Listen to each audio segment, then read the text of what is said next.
एक खामोश रात और एक ऐसा फैसला जिसने इतिहास बदल दिया। 2016 इंडियन सर्जिकल स्ट्राइक्स।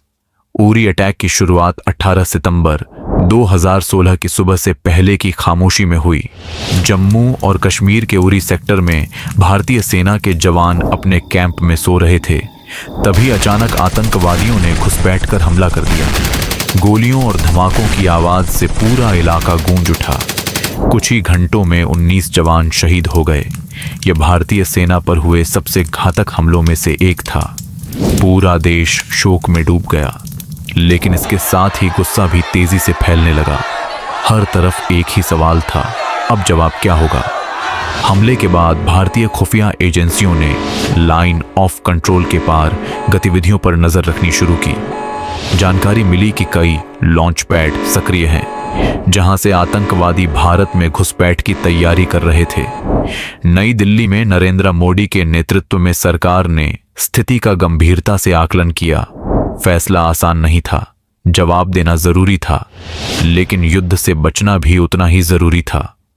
28 सितंबर 2016 की रात अंधेरे का फायदा उठाते हुए इंडियन आर्मी स्पेशल फोर्सेस के कमांडो चुपचाप लाइन ऑफ कंट्रोल पार कर गए। उनका मिशन था आतंकवादियों के ठिकानों को निशाना बनाना और बिना किसी बड़े टकराव के वापस लौटना। कठिन पहाड़ी रास्तों को पार करते हुए जवान अपने लक्ष्य तक पहुंचे। ऑन ऑपरेशन बेहद सटीक और तेज था। कुछ ही घंटों में कई लॉन्च पैड नष्ट कर दिए गए और आतंकवादियों को भारी नुकसान पहुंचाया गया।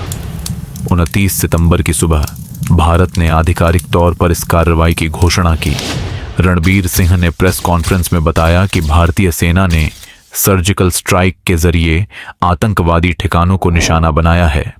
यह भारत की सैन्य नीति में एक बड़ा बदलाव था। अब भारत सिर्फ बचाव नहीं, बल्कि जरूरत पड़ने पर जवाबी कार्रवाई भी कर सकता है। 2016 इंडियन सर्जिकल स्ट्राइक्स भारत के आधुनिक इतिहास का एक अहम अध्याय बन गया। कुछ लोगों ने इसे देश की सुरक्षा के लिए जरूरी कदम बताया, तो कुछ ने इसके दीर्घकालिक प्रभावों पर सवाल उठाए। अंतर्राष्ट्रीय स्तर पर भी प्रतिक्रिया संतुलित रही, जहां कई देशों ने शांति बनाए रखने की अपील की। लेकिन उन सैनिकों के लिए जिन्होंने इस मिशन को अंजाम दिया, यह राजनीति नहीं बल्कि कर्तव्य था। उरी में शहीद हुए साथियों की याद ही उनकी सबसे बड़ी प्रेरणा थी। आज भी उरी की वादियों में शांति है, लेकिन वह खामोशी अब पहले जैसी नहीं रही, क्योंकि वह एक ऐसी कहानी अपने अंदर समेटे हुए है जिसने पूरे देश को एकजुट कर दिया।